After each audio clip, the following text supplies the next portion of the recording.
নমস্কার, আমি পায়েল। আপনারা দেখছেন বর্তমান নিউজ টিভি। আজ 29শে জুলাই বুধবার রইল আজকের সবচেয়ে বড় 50টি প্রধান খবর। দেখে নিন এক নজরে আজকের সংবাদ শিরোনামগুলি। এক টিকিটে জিতে অন্য শিবিরে যাওয়াটা মমতাই দেখিয়েছেন বিস্ফোরক মদন।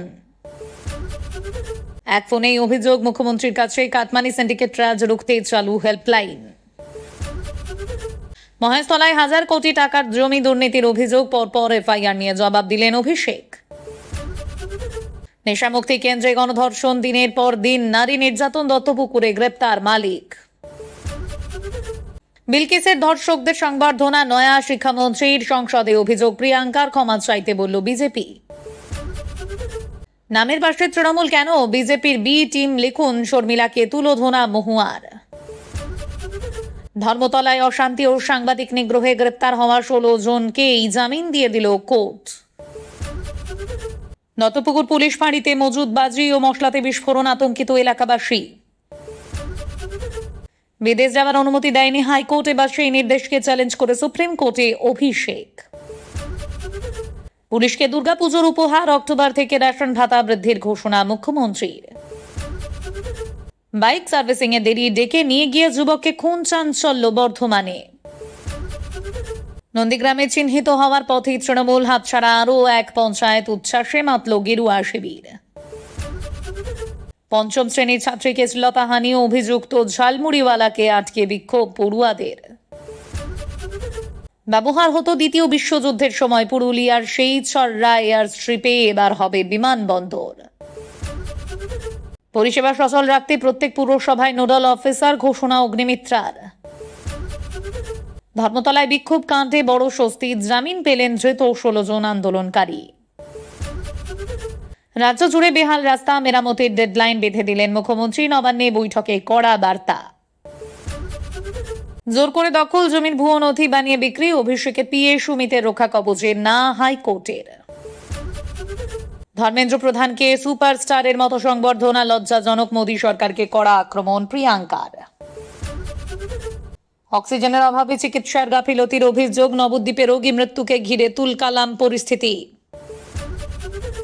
হন্ডালে খনি এলাকায় ভয়াবহ ধস, একের পর এক বাড়িতে ফাটল, তলিয়ে যাচ্ছে দেওয়াল। পুষ্পা স্টাইলে পাচার ছক ভেস্তে কোটি টাকার মাদক উদ্ধার, পুলিশের অভিনন্দন জানালেন মুখ্যমন্ত্রী। রাজ্যে যুক্ত হচ্ছে আরো 12টি হেপাটাইটিস চিকিৎসা কেন্দ্র, বড় ঘোষণা স্বাস্থ্যমন্ত্রীর। ভোটে প্রার্থী হতে ভুয়ো এসসি সার্টিফিকেট ব্যবহার, তৃণমূল বিধায়কের বাড়িতে নোটিশ। ককরোচ আন্দোলনের মাঝে মন বিনিময় বিয়ে করে ঘরে ফিরলেন যুবক। অধিকৃত কাশ্মীরে পাক সেনার গুলিতে নিহত 20, হিংসার মধ্যে প্রথম দফার ভোট গণনা, উঠল কারচুপির অভিযোগও। মালদায় তৃণমূল বিধায়কের বিরুদ্ধে জমি ও সরকারি সম্পত্তি দখলের অভিযোগ, তদন্তে নেমেছে পুলিশ। দখলদারি আড়ালের চেষ্টা, অধিকৃত কাশ্মীরের নির্বাচন নিয়ে পাকিস্তানকে তোপ ভারতের। রাজ্য পুলিশে 1 লক্ষ নিয়োগের ঐতিহাসিক ঘোষণা, খুশির জোয়ার সব মহলে। 50,000 টাকার বিল, তারপর মৃত্যু, রঘুনাথগঞ্জে নার্সিংহোম ঘিরে চাঞ্চল্য। 1 লক্ষ নতুন পুলিশ কর্মী নিয়োগ, পুজোতেই 20% দিয়ে একগুচ্ছ ঘোষণা মুখ্যমন্ত্রীর। সুদীপের বিরুদ্ধে পোস্টার পড়ল, উত্তর কলকাতায় নাম জড়ালো কুণাল তাপসের, শোরগোল রাজ্য রাজনীতিতে। রেশনে নিম্নমানের চাল সরবরাহে করা ব্যবস্থা, ধানে ফরের রাজ ভাঙতে জিরো টলারেন্স। প্রধানমন্ত্রীর উদ্দেশ্যে অশ্লীল ভাষার শোলার, এই কেমন পড়ুয়া, ফুঁসে উঠলেন কঙ্গনা। 52 বিঘার সরকারি জমি ঘিরে অনিয়ম, অভিষেকের বিরুদ্ধে নতুন অভিযোগ বিজেপি নেতার। জয়ের উল্লাসে আরশোলারা, বিলাসবহুল হোটেলে উদ্দাম নাচ, সংযমের বার্তা সুনামের। কলকাতায় শূন্য পড়ুয়া স্কুল থেকে শিক্ষক ও অশিক্ষক কর্মীদের বদলি প্রক্রিয়া শুরু করল সরকার। মালবাজারে ভয়াবহ গাড়ি দুর্ঘটনা, আহত নেপালি চলচ্চিত্র পরিচালক সহ 3, মৃত 1 শিক্ষক। আন্দোলনকারীদের গুলি করা উচিত, মহিলাদের কেউ কুরুচিকর তকমা, আরএসএস পন্থী বুদ্ধিজীবীর মন্তব্যে বিতর্ক। পুজোর মাসে উৎসবের আগে বেতন তো হবেই, 20% ডিএও মিলবে সরকারি কর্মচারীদের, সুখবর মুখ্যমন্ত্রীর।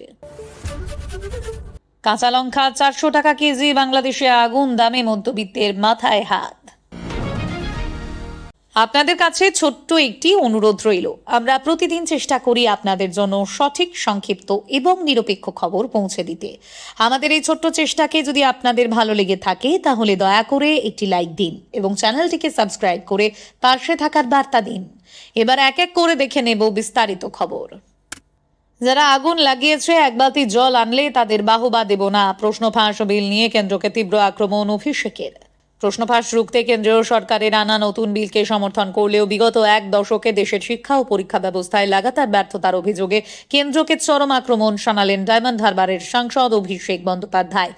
মঙ্গলবার লোকসভায় পাবলিক এক্সামিনেশন সংশোধনী বিল 2026-এর ওপর আলোচনায় অংশ নিয়ে অভিষেক স্পষ্ট ভাষায় বলেন, সরকার নিজেই আগুন লাগিয়েছে, এখন এক বালতি জল নিয়ে আসার জন্য আমরা তাদের বাহবা দিতে পারি না। অভিষেকের পাশাপাশি সমাজবাদী পার্টির সুপ্রিমো অখিলেশ যাদব এবং কংগ্রেস সাংসদ গৌরব গগৈ কেন্দ্রীয় সরকারের বিরুদ্ধে তীব্র আক্রমণ শানিয়েছেন। ক্যাম্পাস সংবাদ, সোমবার লোকসভায় পাবলিক এক্সামিনেশন সংশোধনী বিল 2026 পেশ করেছিলেন কেন্দ্রীয় প্রতিমন্ত্রী জিতেন্দ্র সিং। মঙ্গলবার সেই বিলের ওপর আলোচনা শুরু হলে বিরোধী দলের সাংসদরা এক বাক্যে বিলটিকে সমর্থন করলেও সরকারের ভূমিকা নিয়ে তীব্র সমালোচনা করেন। আলোচনা শুরুতেই অভিষেক বন্দ্যোপাধ্যায় জানিয়ে দেন যে তারা এই বিলকে সমর্থন করছেন, তবে একই সঙ্গে সরকারের কঠোর সমালোচনা করেন তিনি। বলেন, সরকার যেন এটা না ভেবে বসে যারা আগুন লাগিয়েছে পরে তারা এক বালতি জল নিয়ে এলে আমরা তাদের বাহবা দেব। তার সাফ দাবি, এই নতুন বিল আসলে গত এক দশকের কেন্দ্রীয় সরকারের চরম ব্যর্থতারই এক বড় স্বীকারোক্তি। 2014 সাল থেকে শুরু করে নিট, ইউজিসি, নেট, এসএসসি সহ দেশের একাধিক গুরুত্বপূর্ণ পরীক্ষায় বারবার প্রশ্ন ফাঁসের ঘটনা ঘটলেও আজ পর্যন্ত কোনো মূল অভিযুক্ত দৃষ্টান্তমূলক শাস্তি পাননি বলে অভিযোগ তোলেন তিনি। কেন্দ্রের বিরুদ্ধে তোপ দেগে অভিষেক বলেন, এই সরকার একটা শিল্পে পারদর্শী হয়ে উঠেছে, যখনই এরা ব্যর্থ হয় তখনই আইন বদলে দেয়। শাস্তির মাত্রা বাড়ালে গত 12 বছরের ব্যর্থতা মুছে যাবে না। এনডিএ ও বিজেপি সরকার দেশের মেধাবী যুবকদের মর্যাদা রাখতে পুরোপুরি ব্যর্থ হয়েছে কটাক্ষ করে তিনি বলেন, ওদের রিপোর্ট কার্ডের পাশে বড় করে লেখা থাকবে এফ অর্থাৎ ফেল। অভিষেকের সুরেই এদিন কেন্দ্রকে আক্রমণ করেন সমাজবাদী পার্টির সুপ্রিমো তথা কনৌজের সাংসদ অখিলেশ যাদব। ছাত্র আন্দোলনের জেরে শিক্ষামন্ত্রীর পদ থেকে ধর্মেন্দ্র প্রধানের ইস্তফা প্রসঙ্গ টেনে তিনি কটাক্ষ করে বলেন, একজন প্রধানকে সরিয়ে আপনারা আসলে প্রধানমন্ত্রীকে বাঁচানোর চেষ্টা করেছেন। অখিলেশের দাবি, সরকার যখনই কোণঠাসা হয় এবং ভয় পায় তখনই মানুষ ও ছাত্র সমাজের জোরালো দাবির কাছে নতি স্বীকার করতে বাধ্য হয়। বিজেপি সরকার আসার পর থেকে শিক্ষা ও বিশ্ববিদ্যালয়গুলিকে গৌরীকরণের চেষ্টা চলেছে বলে অভিযোগ করেন তিনি। নেশামুক্তি কেন্দ্রে গণধর্ষণ, দিনের পর দিন নারী নির্যাতন, দত্তপুকুরে গ্রেপ্তার মালিক। নেশামুক্তির নামে ওই কেন্দ্রেই ধারাবাহিক গণধর্ষণের অভিযোগ। নির্যাতিতার অভিযোগের ভিত্তিতে অবশেষে গ্রেপ্তার ওই নেশামুক্তি কেন্দ্রের মালিক। আর কারা জড়িত সেই বিষয়ে খোঁজ করছে পুলিশ। নক্কারজনক ঘটনাটি ঘটেছে উত্তর 24 পরগনার দত্তপুকুর এলাকায়। ঘটনা জানাজানি হতে এলাকায় চাঞ্চল্য ছড়িয়েছে। আর কারা নির্যাতনের শিকার সেই তথ্যও জানার চেষ্টা চলছে। পুলিশ সূত্রে জানা গিয়েছে, চিকিৎসার জন্য ভর্তি হওয়া 31 বছরের এক মহিলা নির্যাতনের শিকার হয়েছিলেন। ধারাবাহিক তাকে নির্যাতন করা হতো বলে অভিযোগ। ভিডিও করে ব্ল্যাকমেলও করা হতো। কোনো রকমের নেশামুক্তি কেন্দ্র থেকে পালিয়েছিলেন ওই নির্যাতিতা। পরে থানায় গিয়ে লিখিত অভিযোগ দায়ের করেন তিনি। অভিযোগের ভিত্তিতে দত্তপুকুরের একটি নেশামুক্তি কেন্দ্রের মালিক সন্দীপন মজুমদারকে গ্রেপ্তার করেছে পুলিশ। এই মামলায় অভিযুক্ত কেন্দ্রের কর্মী অজয় সর্দার পলাতক। আজ মঙ্গলবার ধৃতকে বারাসত আদালতে পেশ করা হয়।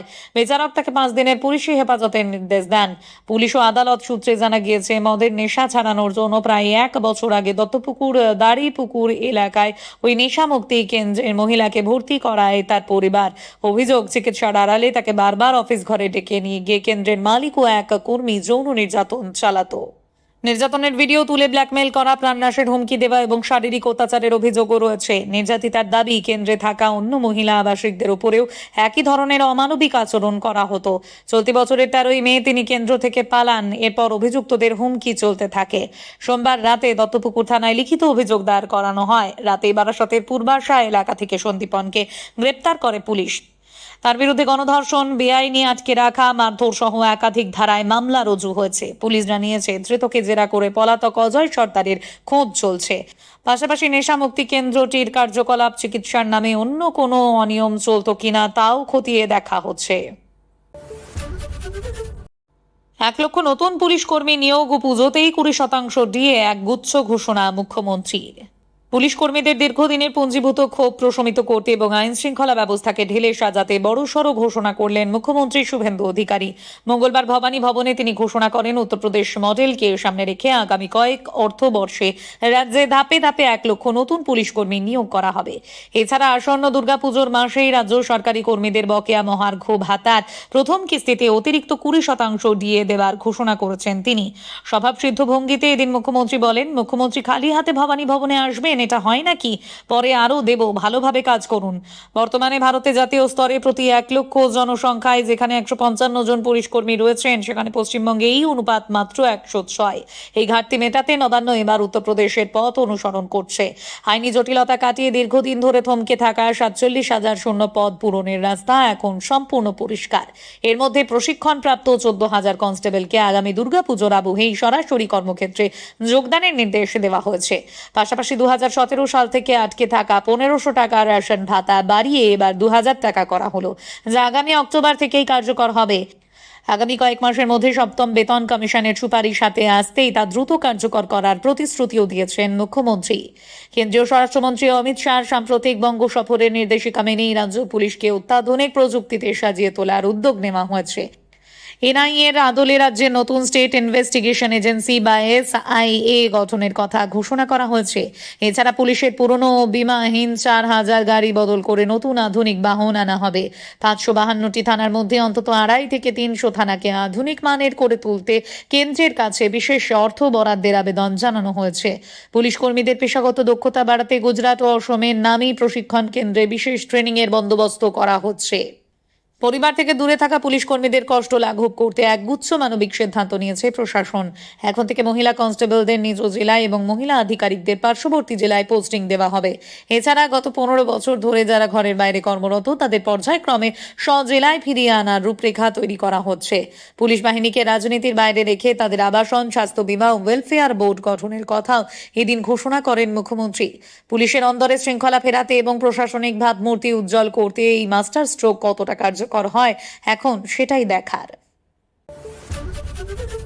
সরকারি জমির বিনিময়ে 1,000 কোটি দুর্নীতিতে দগ্ধ অভিষেক আরও বিপাকে। অভিষেক বন্দ্যোপাধ্যায়ের বিরুদ্ধে নতুন অভিযোগ। সরকারি জমি অনৈতিকভাবে বেসরকারির একটি আবাসন সংস্থাকে পাইয়ে দেওয়ার অভিযোগ উঠল ডায়মন্ড হারবারের তৃণমূল সাংসদ অভিষেক বন্দ্যোপাধ্যায়ের বিরুদ্ধে। মহেশতলার জিঞ্জিরা বাজারে 52 বিঘা সরকারি জমি ও 11টি পুকুর ভরাট করে আবাসন তৈরি হয়েছে বলে অভিযোগ। বেআইনিভাবে এই জমি হস্তান্তরে হাজার হাজার কোটি টাকারও বেশি দুর্নীতি হয়েছে বলে মঙ্গলবার মহেশতলা থানায় অভিযোগ দায়ের করলেন বিজেপি নেতা অভিজিৎ দাস ববি। বিজেপি নেতার অভিযোগ, দক্ষিণ 24 পরগনার মহেশতলায় জিঞ্জিরা বাজার সংলগ্ন এলাকায় 52 বিঘা সরকারি জমি ও তৎসংলগ্ন 11টি বড় পুকুর ছিল। এক একটি পুকুর 15 থেকে 20 বিঘা আয়তনের। 1968 সালে রাজ্য সরকার কর্মহীন যুবকদের বৃত্তিমূলক প্রশিক্ষণ কেন্দ্র গড়ে তুলতে ওই 52 বিঘা জমি পিসি চন্দা অ্যান্ড কোম্পানি প্রাইভেট লিমিটেড নামক একটি সংস্থাকে 99 বছরের লিজ হিসেবে দেয়। শর্ত ছিল ওই জমি কোনোভাবে বাণিজ্যিক কাজে ব্যবহার করা যাবে না। তবে 2014 সালে অভিষেক সাংসদ হওয়ার পর 2016 সালে জমির লিজের দলিল রাতারাতি বদলে যায়। বেআইনিভাবে জায়গায় জায়গায় মুছে পরিবর্তন করে নেওয়া হয় দলিলটি। ববির অভিযোগ, প্রশিক্ষণ কেন্দ্রের ওই জমি বেসরকারি আবাসন সংস্থা মেসার্স সৃজন রিয়েলটি প্রাইভেট লিমিটেডকে বেআইনিভাবে পাইয়ে দেওয়া হয়। আর এই অনৈতিক কাজে অভিষেক বন্দ্যোপাধ্যায় সহ একাধিক প্রশাসনিক আধিকারিক ও তৃণমূল নেতৃত্ব জড়িত। 11টি বড় বড় পুকুরে মাটি ফেলে ভরাটের কাজ চলতে থাকে। এরপর আবাসন গড়ার কাজ শুরু হয়। 52 বিঘা ওই জমির 75% ইন্ডাস্ট্রিয়াল লজিস্টিক পার্ক ও 25% আবাসিক অথবা বাণিজ্যিক মল বানানোর জন্য ভাগ করা হয়। আজ সেখানে রমরমিয়ে চলছে সৃজন রবি লজিস্টিক পার্ক। এই গোটা বেআইনি কাজের সঙ্গে সাংসদ অভিষেক বন্দ্যোপাধ্যায়, তৎকালীন জেলা শাসক, মহকুমা শাসক সহ একাধিক IAS, IPS, WBCS অফিসাররা এবং মহেশতলা পুরসভার কাউন্সিলর, চেয়ারম্যান ও অভিষেক অনুগামী তৃণমূল নেতৃত্ব জড়িত বলে পুলিশের কাছে অভিযোগ দায়ের করেন অভিজিৎ দাস। বিজেপি নেতার দাবি, প্রশিক্ষণ কেন্দ্রের জমি বেআইনিভাবে আবাসন সংস্থাকে পাইয়ে দিয়ে 1,000 কোটি টাকারও বেশি দুর্নীতি হয়েছে। এই দুর্নীতির অভিযোগে সিট গঠন করে তদন্ত চেয়ে এদিন মহেশতলা থানার 15 জনের বিরুদ্ধে অভিযোগ দায়ের করেন বিজেপি নেতা অভিজিৎ দাস। বিজেপি নেতার দায়ের করা অভিযোগে অভিযুক্তদের মধ্যে অভিষেক বন্দ্যোপাধ্যায় ছাড়াও নাম রয়েছে তৎকালীন জেলা শাসক, মহকুমা শাসক সহ একাধিক সরকারি আধিকারিক এবং মহেশতলা পুরসভার কাউন্সিলর, চেয়ারম্যান ও অভিষেক অনুগামী তৃণমূল নেতৃত্বের। বাইক সার্ভিসিংয়ে দেরি, ডেকে নিয়ে গিয়ে যুবককে খুন, চাঞ্চল্য বর্ধমানে। সার্ভিসিং করে বাইক ফেরাতে দেরি করেছিলেন যুবক, সেই কারণে খুন হতে হলো তাকে। ঘটনায় গ্রেপ্তার করা হয়েছে দুই অভিযুক্তকে। চাঞ্চল্যকর ঘটনাটি ঘটেছে বর্ধমানে। মৃতের নাম তুফান ক্ষেত্রপাল। আজ মঙ্গলবার সকালে ওই যুবকের হাত পা বাঁধা দেহ উদ্ধার করা হয়েছে এক অভিযুক্তের বাড়ির উঠানে। পুলিশ ঘটনার তদন্ত শুরু করেছে। মৃতের বাবা বাপি ক্ষেত্রপালের অভিযোগ, তার ছেলেকে ডেকে নিয়ে গিয়ে পিটিয়ে খুন করেছে কয়েকজন। বছর 32-এর তুফান ক্ষেত্রপালের নীলপুর বরতলায় একটি মোটরসাইকেল সারানোর গ্যারেজ রয়েছে। ভাড়া বাড়িতে থাকতেন তিনি। মৃতের পরিবার সূত্রে জানা গিয়েছে, মানিক পোড়েল ও সুজয় মণ্ডল নামে দুই যুবক তুফানের গ্যারেজে 1 মাস আগে বাইক সারাই করাতে দিয়েছিলেন, কিন্তু যন্ত্রাংশ কেনার টাকা না দেওয়ায় বাইক সারাতে পারেননি তুফান। এই নিয়ে তুফানের সঙ্গে দুই যুবকের ঝামেলাও হয়েছিল। সোমবার রাতেও বিবাদ ঘিরে উত্তেজনা দেখা যায়, যদিও পরে সেই বিবাদের মিটমাট হয়ে যায় বলে খবর। মৃতের পরিবারের অভিযোগ, গতকাল সোমবার রাত 8টা নাগাদ মধ্যপাড়ার বাসিন্দা মানিক পোড়েল, জগৎবেড় এলাকার সুজয় মণ্ডল সহ আরো কয়েকজন তুফানকে বাড়ি থেকে ডেকে নিয়ে যান। তারপর থেকে আর তুফানের সঙ্গে কোনো যোগাযোগ করতে পারেননি পরিবার। আজ মঙ্গলবার সকালে জানা যায়, মানিক পোড়েলের বাড়ির রক্তাক্ত অবস্থায় পড়ে রয়েছে তুফান। শরীরের একাধিক জায়গায় ক্ষতের দাগও ছিল। খবর দেওয়া হয় বর্ধমান থানায়। ঘটনাস্থলে গিয়ে পুলিশ ওই যুবককে উদ্ধার করে বর্ধমান মেডিকেল কলেজ হাসপাতালে নিয়ে যায়। সেখানেই চিকিৎসকেরা তাকে মৃত ঘোষণা করেন। ঘটনায় অভিযুক্ত মানিক পোড়েল এদিন সকালে বর্ধমান থানায় আত্মসমর্পণ করেন। আরেক অভিযুক্তকে পুলিশ পরে পাকড়াও করে। ধৃতদের জিজ্ঞাসাবাদ চলছে। অভিযুক্তদের কড়া শাস্তির দাবি তুলেছেন মৃতের পরিবার ও প্রতিবেশীরা। দত্তপুকুর পুলিশ ফাঁড়িতে মজুদ বাজি ও মশলাতে বিস্ফোরণ, আতঙ্কিত এলাকাবাসী। দত্তপুকুর পুলিশ ফাঁড়ির গোডাউনে বিস্ফোরণ, উদ্ধার হওয়া বিপুল পরিমাণ বাজি ও বাজির মশলাতে আগুন। মঙ্গলবার ভোরে সেখান থেকে পরপর বিস্ফোরণের শব্দে কেঁপে ওঠে এলাকা। মুহূর্তের মধ্যে আগুন ছড়িয়ে পড়ে গোটা ফাঁড়ি চত্বরে। বিকট শব্দে আতঙ্ক ছড়িয়ে পড়ে আশেপাশে। খবর পেয়ে দমকলের 2টি ইঞ্জিন ঘটনাস্থলে পৌঁছে আগুন নিয়ন্ত্রণে আনে। আগুনে ক্ষতিগ্রস্ত হয় কয়েকটি গাড়ি, মোটরবাইক এবং পাশের কয়েকটি দোকান। উদ্ধার হওয়া বাজি নির্দিষ্ট নিয়মে নিষ্ক্রিয় না করে ফাঁড়িতে মজুত রাখার অভিযোগ ঘিরে প্রশ্ন উঠেছে।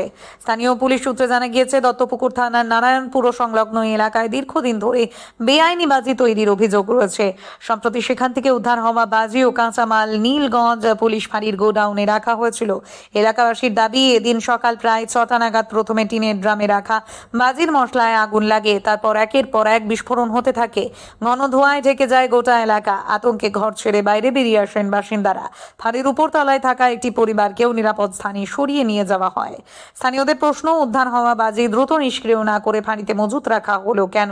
এ নিয়ে বারাসাত জেলা পুলিশ সুপার JMRC বলেন, উদ্ধার হওয়া বাজিগুলি ফাঁড়ি চত্বরে রাখা ছিল, কোনোভাবে সেখানে বিস্ফোরণ হয়েছে। এটি একটি দুর্ঘটনা, কেউ আহত হননি। প্রসঙ্গত 2023 সালে নীলগঞ্জের মোচ পোলের ভয়াবহ বাজি বিস্ফোরণে 10 জনের মৃত্যুর ঘটনার স্মৃতি এদিন ফের সামনে আসে। স্থানীয়দের অভিযোগ, ওই ঘটনার পর কিছুদিন বেআইনি বাজি কারখানার বিরুদ্ধে অভিযান চললেও পরে নজরদারি শিথিল হয়ে পড়ে। তারপর এই কাণ্ডে চাঞ্চল্য ছড়িয়েছে এলাকায়। ককরোচ আন্দোলনের মাঝেই মন বিনিময়, বিয়ে করে ঘরে ফিরলেন যুবক। বিদ্রোহ আর চুমুর দিব্যি, প্রেম আর বিদ্রোহের এই অপূর্ব মিশ্রণের অনুভূতি যে কতটা অনবদ্য তা নিজের জীবনে অনুভব করলেন বিহারের যুবক। নিট প্রশ্ন ফাঁসের প্রতিবাদে যন্তর মন্তরে আন্দোলনের মাঝেই তরুণীর সঙ্গে মন দেওয়া নেওয়া। আন্দোলন শেষে বিয়ে করে বউকে সঙ্গে নিয়েই ঘরে ফিরলেন যুবক। ব্যাপারটা ঠিক কি? বিহারের বাসিন্দা মোহন শ্রীবাস্তব ককরোচদের আন্দোলনে সামিল হতে দিল্লি গিয়েছিলেন তিনি। টানা 15 দিন সেখানেই ছিলেন। স্বাভাবিকভাবেই বাকিদের সঙ্গে বন্ধুত্ব হয়ে গিয়েছিল। একসঙ্গে থাকা, খাওয়া, আন্দোলন, জোট বেঁধে সরকারের চোখে চোখ রেখে লড়াই করছিলেন সকলেই। তবে সকলের মাঝে একজনের বিশেষ কিছু খুঁজে পেয়েছিলেন মোহন। ধীরে ধীরে বাড়ে যোগাযোগ, কথাবার্তা। আর 5 জনের থেকে এই তরুণী একটু বেশি খেয়াল রাখছিলেন মোহনের। এতেই একে অপরের প্রতি বাড়ে দুর্বলতা, গাঢ় হয় বন্ধুত্ব। কয়েকদিনের এই বন্ধুত্ব প্রেমের রূপ নিতে বেশি সময় নেয়নি। সরকার দাবি দাওয়া মেনে নেওয়ায় ককরোচরা আন্দোলন তুলে নেন। যে যার ঘরে ফিরে যান। মোহন কিন্তু একা ফেরেননি। আন্দোলন শেষে প্রেমিকাকে বিয়ে করে বসেন তিনি। বউকে সঙ্গে নিয়ে চলে যান বিহারের বাড়িতে। সোশ্যাল মিডিয়ায় ভাইরাল মোহনের এই প্রেম কাহিনী। কমেন্ট বক্সে কেউ লিখেছেন প্রোটেস্ট এক প্রেম কথা, কেউ লিখেছেন যন্তর মন্তর নেবানা দিয়া জড়ি, কেউ আবার আশীর্বাদ জানিয়ে লিখেছেন এই জুটি যেন অটুট থাকে। এই ছিল আজকের কিছু গুরুত্বপূর্ণ আপডেট। আরও নতুন খবর ও বিশ্লেষণ নিয়ে খুব শিগগিরই আবার হাজির হব। ততক্ষণ সুস্থ থাকুন, ভালো থাকুন। আপনারা দেখছিলেন বর্তমান নিউজ টিভি। ধন্যবাদ।